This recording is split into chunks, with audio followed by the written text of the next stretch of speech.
Hello बच्चों, कैसे हो? सब ठीक ठाक। आज हम लोग न्यूमेरिकल के सीरीज में पार्ट 3 पढ़ेंगे। करंट इलेक्ट्रिसिटी के पहले चैप्टर का न्यूमेरिकल्स हम लोग कर रहे हैं। तो पार्ट 3 में हम लोग आज लेंगे कुछ इंपॉर्टेंट न्यूमेरिकल्स। उसमें से सबसे पहला न्यूमेरिकल है infinite ladder network problem. Let us discuss that problem. Problem is written here. Find the equivalent resistance of the given infinite ladder network which is shown in the figure. पहला part तो equivalent resistance निकालना है.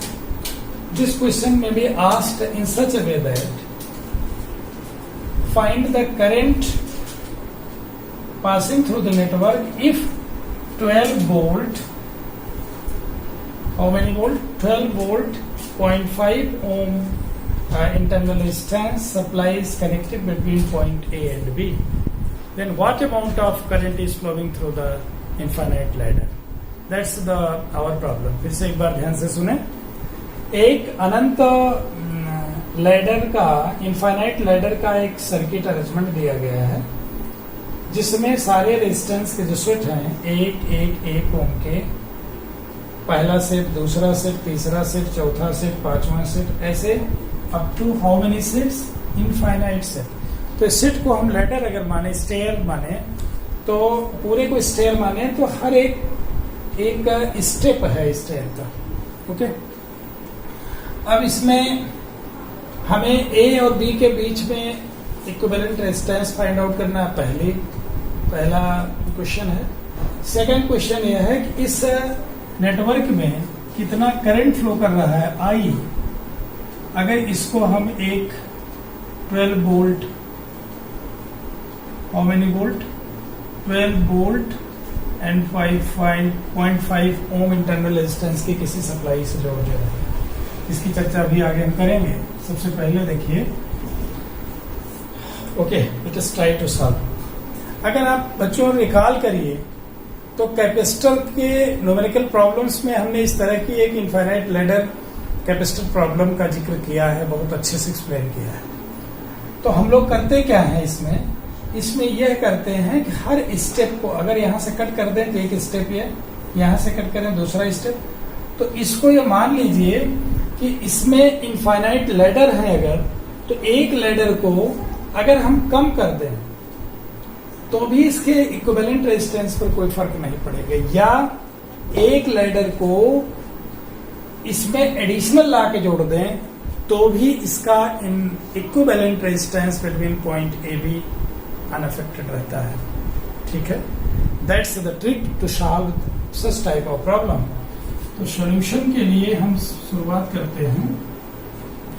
Late the equivalent resistance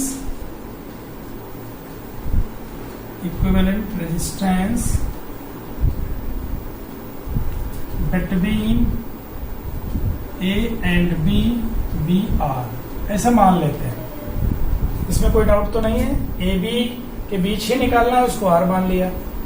तो इस circuit को हम reduce करें तो this turn out to be, this is A,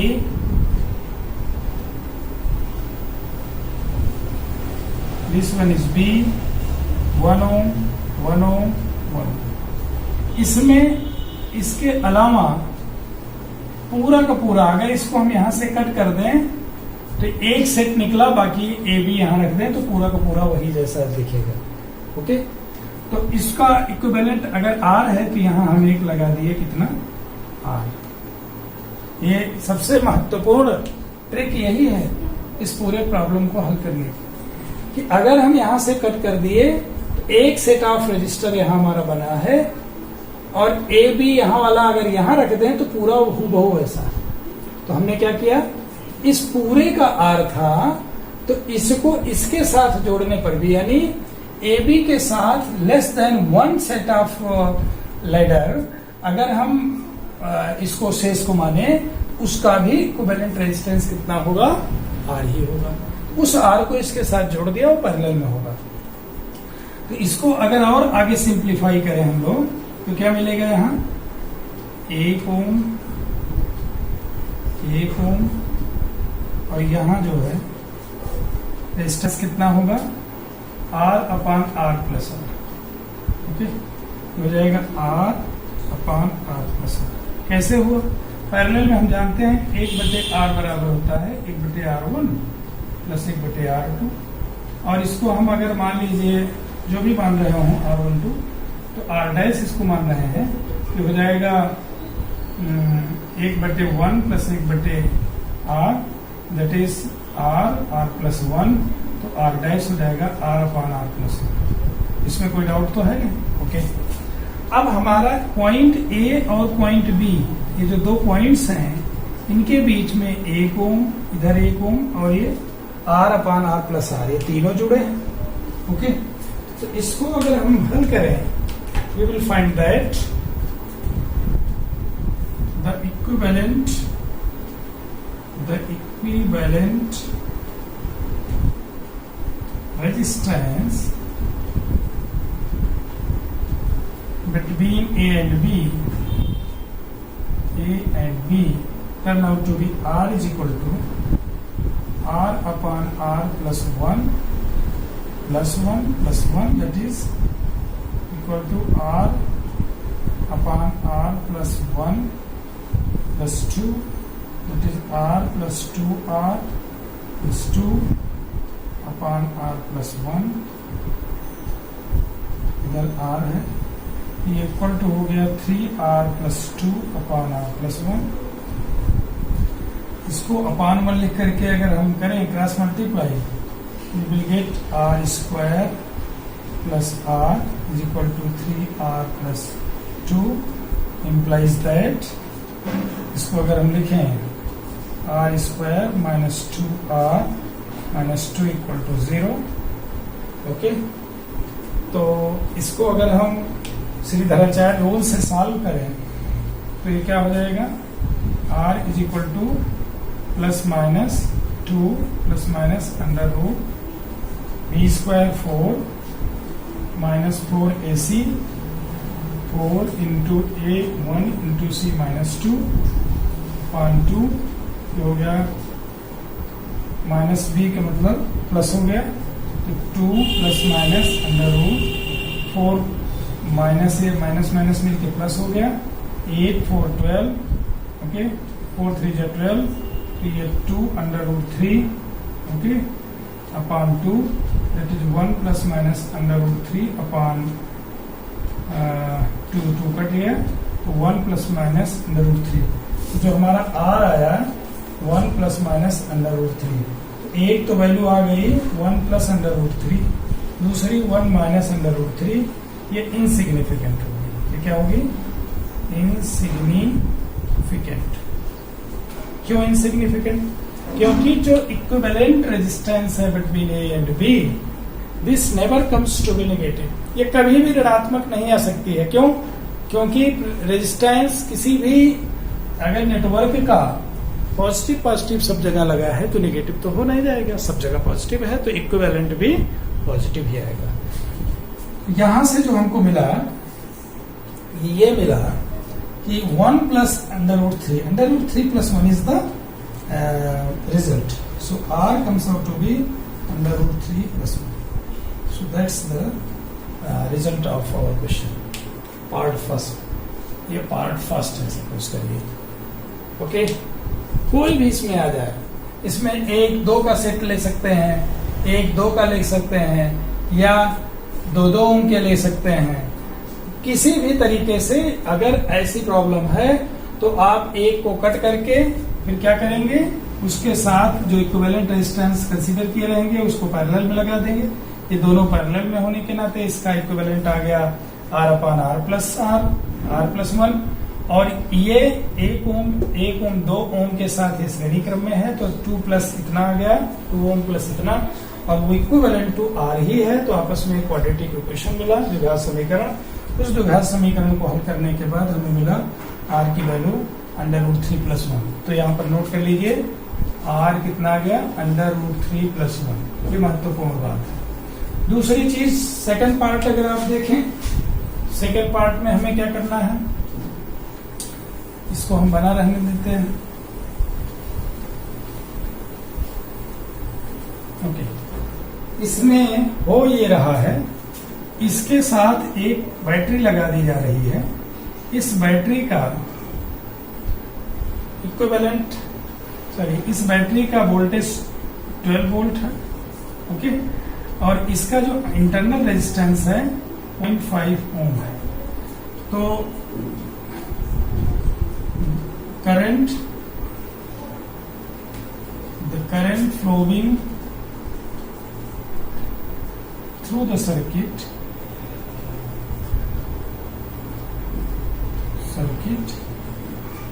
क्या होगा, निश्चित रूप से आई। तो I is equal to E upon capital R plus small r। E यानी EMF है, जिसको वोल्टेज कह रहे हैं, 12 वोल्ट अपॉन R √3 + 1 + 0.5। ओके, तो आप इसको लिख सकते हैं 12 अपॉन 1 प्लस √3 + 3/2।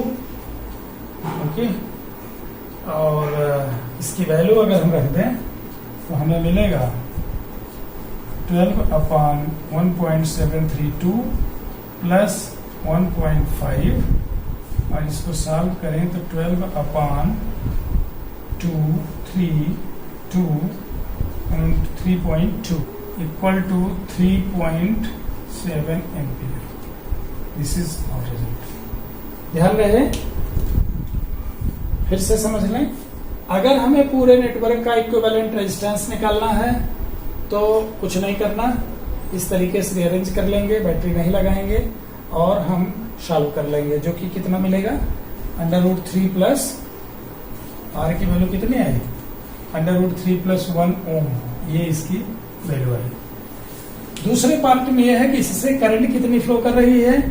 यहाँ पर अगर एक पावर सप्लाई लगा दी गई है 12 वोल्ट की, और उस सप्लाई का अपना इंटरनल रेजिस्टेंस, हर सेल का अपना एक इंटरनल रेजिस्टेंस होता है। किसी किसी का एज्यूम टू बी 0 होता है, नहीं तो सामान्यतः थोड़ा थोड़ा कुछ न कुछ रहता है। 0.5 ओम इसका है।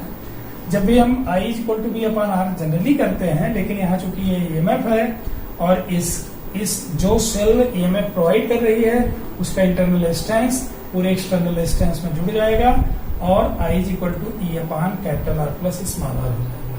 तो इसको सॉल्व करने के बाद ये मिला है। ये बहुत अच्छा प्रश्न है, कंपटीशन में भी पूछा जा सकता है, बोर्ड एग्जाम में भी पूछा जा सकता है। तो don't miss to solve such type of problem. और आइए दूसरा सवाल लेते हैं बच्चों। दूसरा सवाल भी अनंत लैडर नेटवर्क जैसा है, थोड़ा सा इसका स्वरूप बदला है। पहला देखिए, ये दूसरे क्वेश्चन में 2 पार्ट हैं। इसका क्वेश्चन का मूल ऑब्जेक्टिव है find the equivalent resistance between AB के बीच में तुल्य प्रतिरोध की गणना करनी हमको। और यहां पर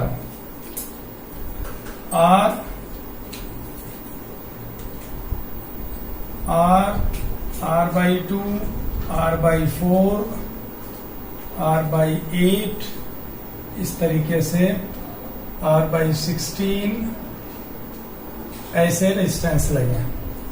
और दूसरे में पैरेलल क्रम में यही सब लगे हैं, R, 2R, 4R, 8R। Let's try to solve it. बहुत आसान है, केवल आपको थोड़ा सा इसमें ध्यान रखना है,